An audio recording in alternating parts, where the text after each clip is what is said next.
Good afternoon बच्चों, कैसे हैं आप सब। उम्मीद करता हूँ आज सब बिल्कुल अच्छे होंगे, टनाटन होंगे।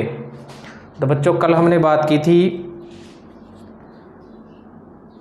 परिमेय संख्याओं का एक गुणधर्म था समृद्ध, कि संख्याएं किस किस के लिए समृद्ध होती है, योग के लिए, व्युत्कलन के लिए, गुणन के लिए या फिर भाग के लिए। तो बच्चों, हमने पूर्ण संख्याओं और पूर्णांक संख्याओं के लिए समृद्ध ज्ञात कर लिया था। आज हम बात करेंगे परिमेय संख्याओं के लिए। देखते हैं परिमेय संख्याएं योग के लिए, व्युत्कलन के लिए, गुणन के लिए तथा भाग के लिए समृद्ध है या नहीं है। तो बच्चों, पहला नियम है परिमेय संख्याएं योग के लिए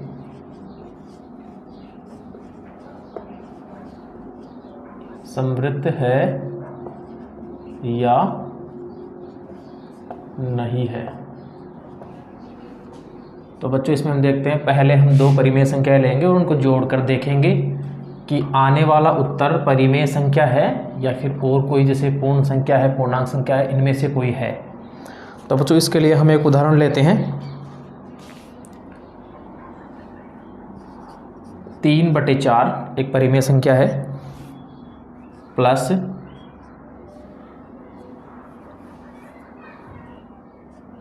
-6/11 है।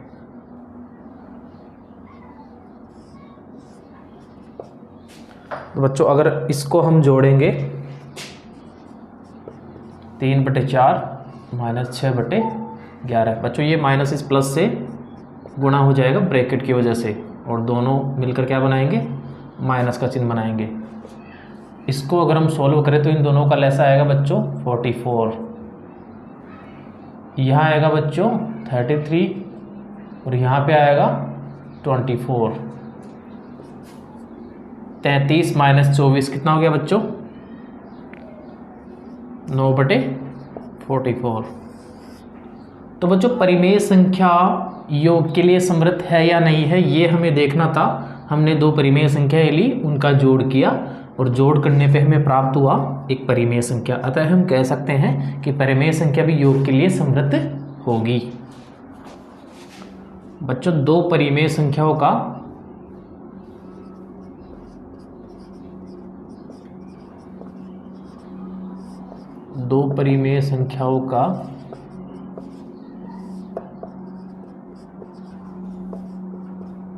योग भी एक परिमेय संख्या होगा।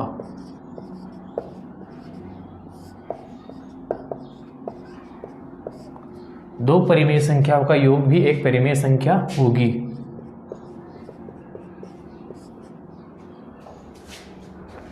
अच्छा, दो परिमेय संख्याओं का योग भी एक परिमेय संख्या होगी या होगा। बच्चों, अगला अपना नियम है,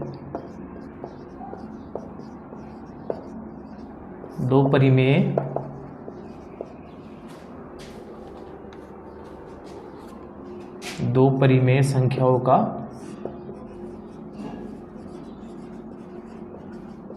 व्यवकलन भी समृद्ध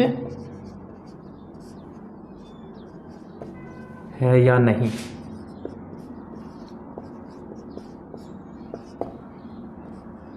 तो बच्चों देखिए, हम दो परिमेय संख्याएं लेते हैं। एक है -5/4, आगे माइनस का चिन्ह, दूसरी संख्या है 2/3। अब हम देखें तो बच्चों, इन दोनों का लघुत्तम लेंगे तो 12 आएगा, यहाँ पे 15 आ जाएगा और यहाँ पे 8, 23/12 है। कहने का मतलब दो परिमेय संख्याएं भी व्युत्कलन के लिए समृद्ध होगी। क्या होगी, समृद्ध होगी। बच्चों, आप इसका स्क्रीनशॉट ले सकते हैं।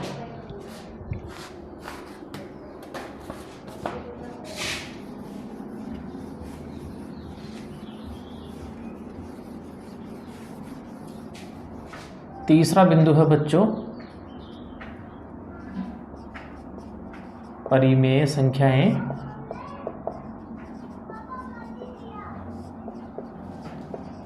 गुणन के लिए भी समृद्ध होगी।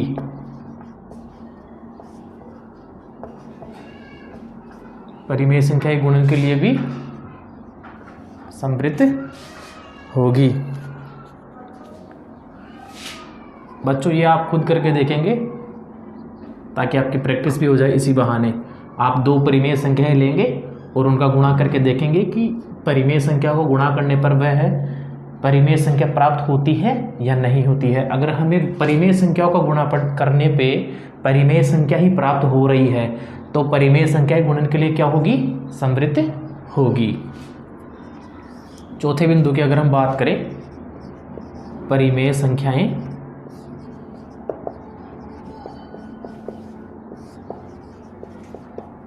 भाग के लिए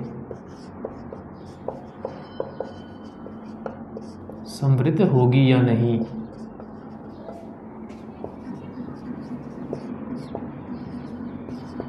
परिमेय संख्याएं भाग के लिए समृद्ध होगी या नहीं। बच्चों यदि हमें a भाग 0 दे रखा हो, कहने का मतलब a कोई परिमेय संख्या है और अगर हमें उसमें 0 का भाग लगवाए तो बच्चों क्या हमें परिमेय संख्या प्राप्त होगी? बच्चों हमें कभी भी एक परिमेय संख्या प्राप्त नहीं होगी, क्योंकि बच्चों परिमेय संख्याओं में कभी भी 0 को सम्मिलित नहीं किया जाता है। परिमेय संख्याओं का नियम ये कहता है कि परिमेय संख्याओं को p/q के फॉर्मेट में लिखेंगे और q का मान कभी भी 0 नहीं होगा। इस वजह से हम कह सकते हैं कि अगर a भाग 0 है या इधर a भाग 0 है तो यह कभी भी भाग के लिए परिमेय संख्या समृद्ध नहीं होगी।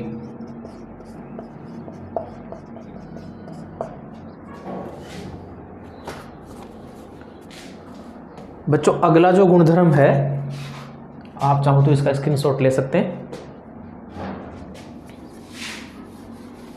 बच्चों अगला जो गुणधर्म है परिमेय संख्याओं के लिए वो है क्रम विनिमेयता। जैसे बच्चों हमने समृद्ध गुणधर्म के बारे में पढ़ा है, समृद्ध पूर्ण संख्याओं के लिए, पूर्णांक संख्याओं के लिए और परिमेय संख्याओं के लिए किसी में योग में समृद्ध हो रहा है तो किसी में व्यकलन में समृद्ध हो रहा है, किसी में दोनों में हो रहा है, किसी में गुणन में समृद्ध है तो किसी संख्या में भाग के लिए समृद्ध है। तो बच्चों आगे इसी कड़ी में हम बढ़ते हैं और हम आगे बात करते हैं क्रम विनिमेयता की।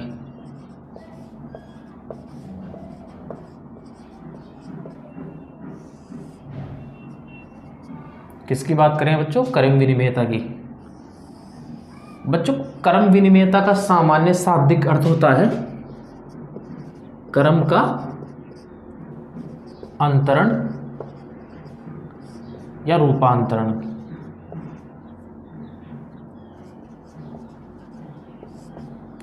या क्रम का आगे पीछे होना। क्या होता है बच्चों? क्रम विनिमेयता का बच्चों सामान्य शाब्दिक अर्थ होता है क्रम का अंतरण या रूपांतरण या क्रम का आगे पीछे होना।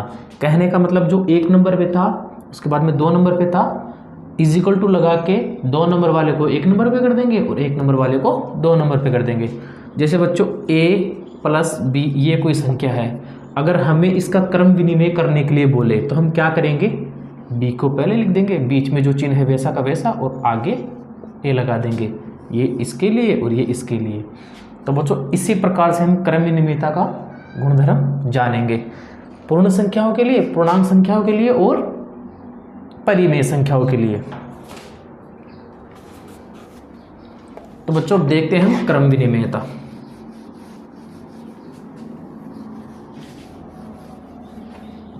बच्चों ये गुणधर्म मैं आपको इसलिए बता रहा हूं क्योंकि ये जो हम प्रश्नावली 1.1 निकालेंगे ना अगली क्लास में, तो बच्चों उसमें ये गुणधर्म हमें काम आएंगे। उसमें बच्चों सवाल देगा हमें और पूछेगा कि निम्न पूर्ण संख्या या पूर्णांक संख्या योग के लिए समृद्ध है या नहीं है, क्रम विनिमेयता इसमें है या नहीं है।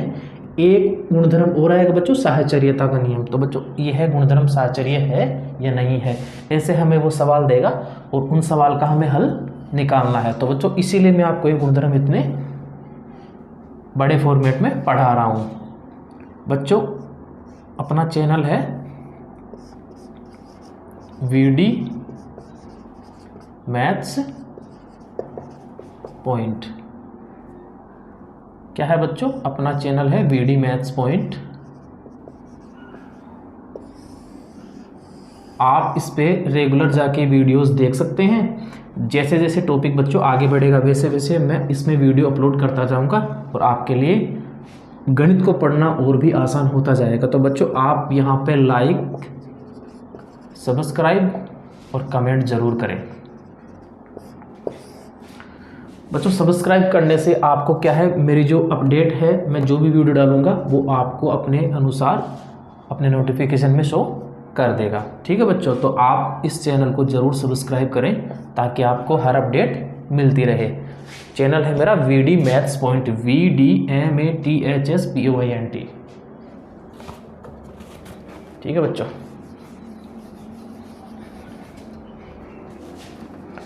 अब हम देखते हैं बच्चों क्रम विनिमयता का अगला गुणधर्म, क्रम विनिमयता। पहले हम लेंगे पूर्ण संख्याएं। कौन सी संख्याएं? पूर्ण संख्याएं।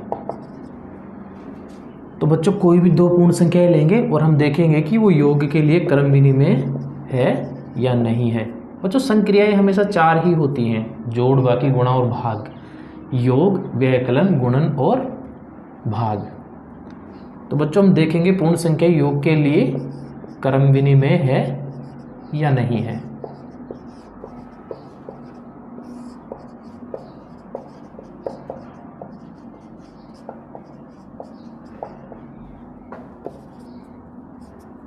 बच्चों पूर्ण संख्याएं होती हैं जो 0 से शुरू होती है, उनको हम पूर्ण संख्या बोलते हैं। धनात्मक होती है और अनंत तक जाती है। बच्चों हम कोई भी दो पूर्ण संख्याएं लेंगे, जैसे मान लो हमने ले लिया 2 + 6। अब हम बराबर में, बच्चों अभी मैंने आपको बताया था कि क्रम विनिमयता कैसे देखते हैं। क्रम को चेंज करके, ये 1 नंबर पे है, ये B नंबर पे है और ये A नंबर पे है। A को तो B की जगह ले लेंगे और B को A की जगह ले लेंगे, तो इसको लिखेंगे 6 + 2। बच्चों अगर हम इसका हल देखें तो 6 + 2 कितने हो गए बच्चों? 8। और इधर भी 6 + 2 कितने हो गए? 8। अतः हम कह सकते हैं कि पूर्ण संख्या योग के लिए क्रम विनिमय होगी। क्या होगी? पूर्ण संख्या योग के लिए क्रम विनिमय होगी। स्क्रीनशॉट ले लो बच्चों।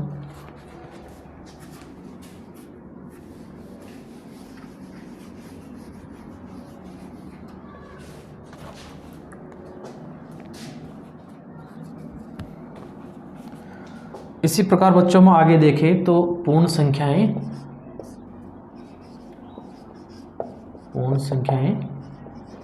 व्यवकलन के लिए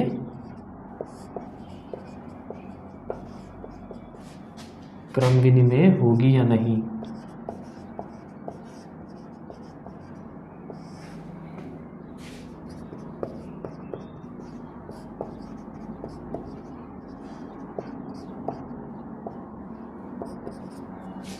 पूर्ण संख्याएं क्रम विनिमय होगी या नहीं व्यवकलन के लिए। तो बच्चों हम दो पूर्ण संख्याएं लेते हैं। देखिए एक लेते हैं बच्चों हम 6, दूसरी लेते हैं बच्चों हम 4।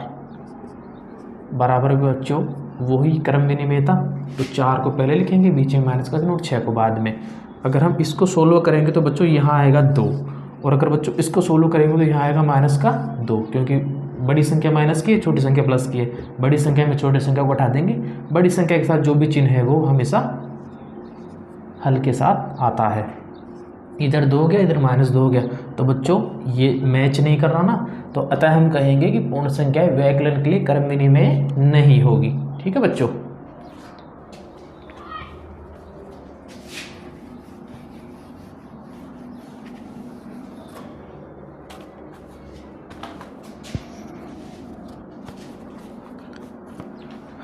इसी प्रकार बच्चों पूर्ण संख्याएं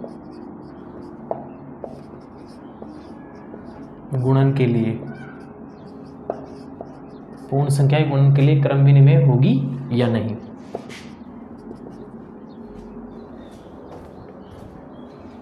पूर्ण संख्याएं गुणन के लिए क्रम विनिमय होगी या नहीं। दो संख्याएं लेंगे बच्चों, जैसे 2 × 3। इज इक्वल टू 3 गुणा 2। इसको सोल्व करेंगे तो यहाँ 6 आएगा और इसको सोल्व करेंगे तो यहाँ भी 6 आएगा। अतः बच्चों हम कह सकते हैं कि पूर्ण संख्याएं गुणन के लिए क्या होगी, क्रम विनिमय होगी।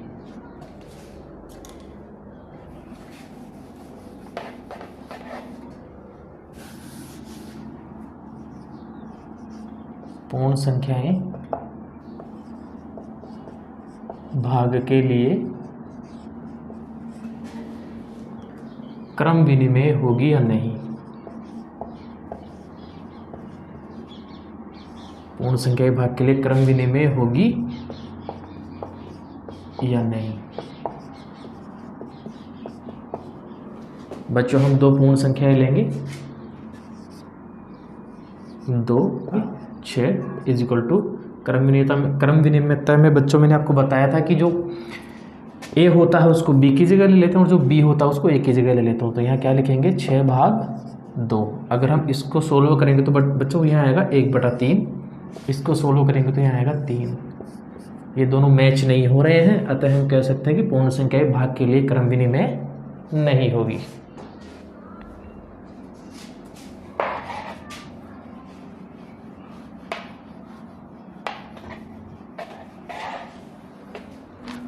अगली जो संख्याएं हैं बच्चों वो है पूर्णांक संख्या है। बच्चों पूर्णांक संख्याओं के लिए आप खुद तय करके देखेंगे कि पूर्णांक संख्याएं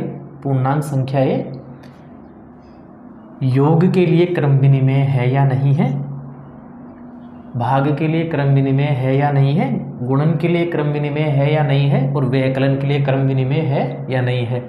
बच्चों मैं आपको पूर्णांक संख्याओं के बारे में बता दूं। बच्चों पूर्णांक संख्याएं वे संख्याएं हैं जो धनात्मक, ऋणात्मक तथा उदासीन तीनों प्रकार की होती हैं। धनात्मक में बच्चों 0 से लेकर अनंत तक जाते हैं, ऋणात्मक में बच्चों 0 से लेकर माइनस की तरफ चलते हैं ऋणात्मक में और माइनस अनंत तक जाते हैं, और उदासीन में बच्चों शून्य को शामिल किया गया है। तो बच्चों इन संख्याओं में से आपको लेके और ये तय करना है कि कौन सा योग के लिए क्रम विनिमय है और कौन सा व्यवकलन के लिए क्रम विनिमय है या नहीं है। बच्चों मैं आपको बता दूं कि पूर्णांक संख्याएं किसके लिए क्रम विनिमय होगी या किसके लिए क्रम विनिमय नहीं होगी। पूर्णांक संख्याएं योग के लिए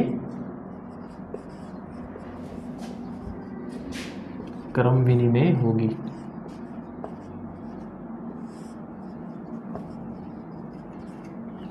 बच्चों ये आपको ज्ञात करना है कि कैसे होगी। अगला बिंदु है बच्चों पूर्णांक संख्याएं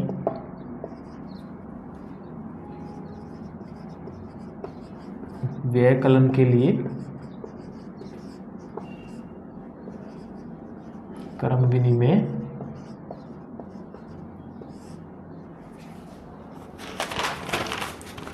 पूर्णांक संख्याएं व्यवकलन के लिए क्रम विनिमय नहीं होगी।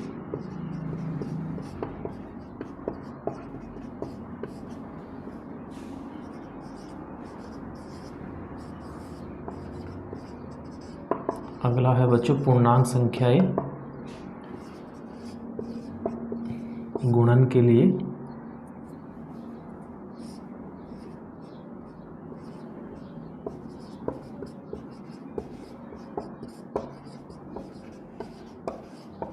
क्रम विनिमय होगी। इससे अगला बच्चों पूर्णांक संख्याएं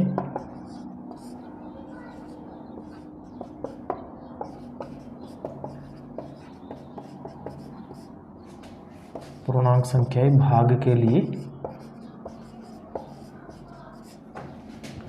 क्रम विनिमय नहीं होगी।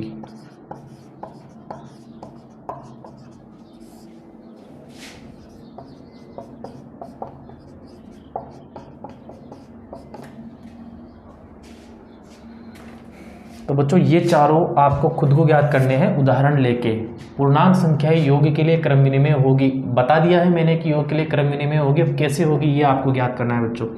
पूर्णांक संख्याएं व्यवकलन के लिए क्रम विनिमय नहीं होगी, ये भी आपको स्वयं ज्ञात करना है। पूर्णांक संख्याएं गुणन के लिए क्रम विनिमय होगी और पूर्णांक संख्याएं भाग के लिए क्रम विनिमय नहीं होगी।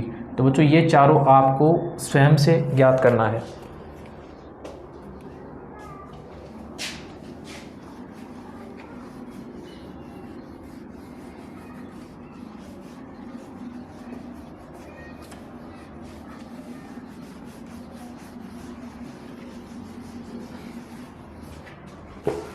बच्चों बात करें अगर हम परिमेय संख्याओं की, तो क्रम विनिमेयता का गुण परिमेय संख्याओं के लिए देखते हैं।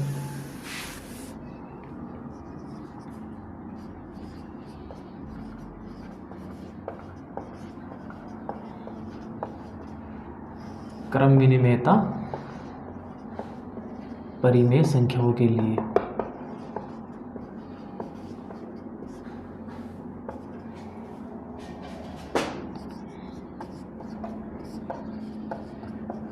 योग के लिए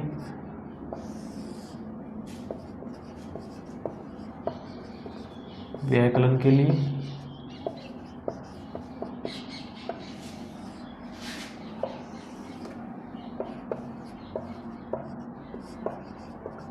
गुणन के लिए और भाग के लिए। बच्चों चारों को हम एक साथ ही देख लेते हैं। क्रम विनिमेयता परिमेय संख्या के लिए, योग के लिए क्रम विनिमेय होगी या नहीं, व्याकलन के लिए क्रम विनिमेय होगी या नहीं, गुणन के लिए क्रम विनिमेयता होगी या नहीं, भाग के लिए क्रम विनिमेय होगी या नहीं। तो बच्चों परिमेय संख्या को बच्चों आपको पता है कि परिमेय संख्या P/Q के फॉर्म में लिखी जाती है और Q का मान कभी भी शून्य नहीं होता है। वह संख्याएं क्या कहलाती है? परिमेय संख्याएं। तो बच्चों दो परिमेय संख्याएं लेते हैं हम, जैसे 1/2 plus 1/2 is equal to 1/2 plus 1/2। तो बच्चों इसका मान 1 होगा, इसका भी मान 1 होगा। अतः हम कह सकते हैं कि परिमेय संख्या योग के लिए क्रम विनिमेय होगी। परिमेय संख्या योग के लिए क्रम विनिमेय होगी, अर्थात बच्चों a plus B is equal to B plus A, a plus B is equal to B plus A मान्य होगा। बच्चों व्यकलन की अगर हम बात करें तो हम दो संख्याएं लेते हैं, जैसे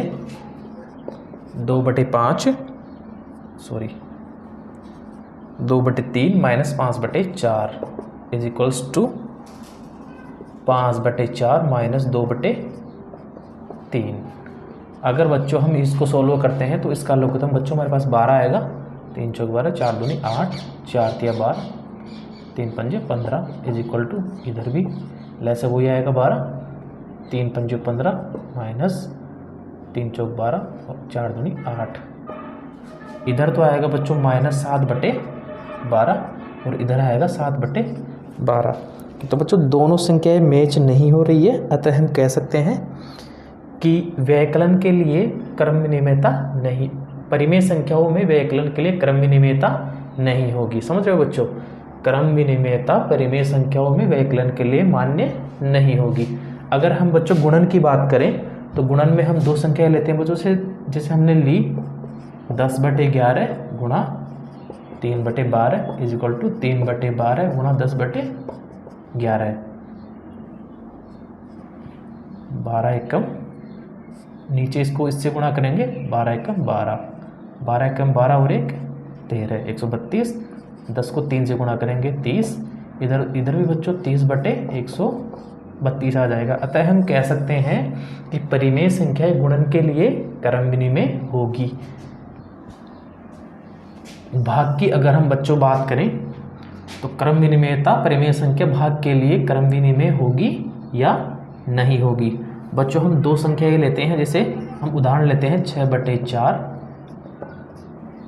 भाग 2/2 इज इक्वल टू 2/2 भाग 6/4। 6/4 बच्चों भाग को गुणा में परिवर्तित करने के लिए उसके आगे वाली संख्या का व्युत्क्रम कर देते हैं। तो बच्चों 2/2 इधर हो जाएगा, इधर बच्चों 2/2 है, गुणा का चिन्ह लाने के लिए इधर भी व्युत्क्रम हो जाएगा। 6 दूनी 12/8, 2 चौके 8/12। अतः बच्चों हम कह सकते हैं दोनों संख्याएं बच्चों मैच नहीं कर रही है, अतः हम कह सकते हैं कि क्रम विनिमेयता परिमेय संख्या के लिए भाग के लिए क्रम विनिमेय नहीं होगी।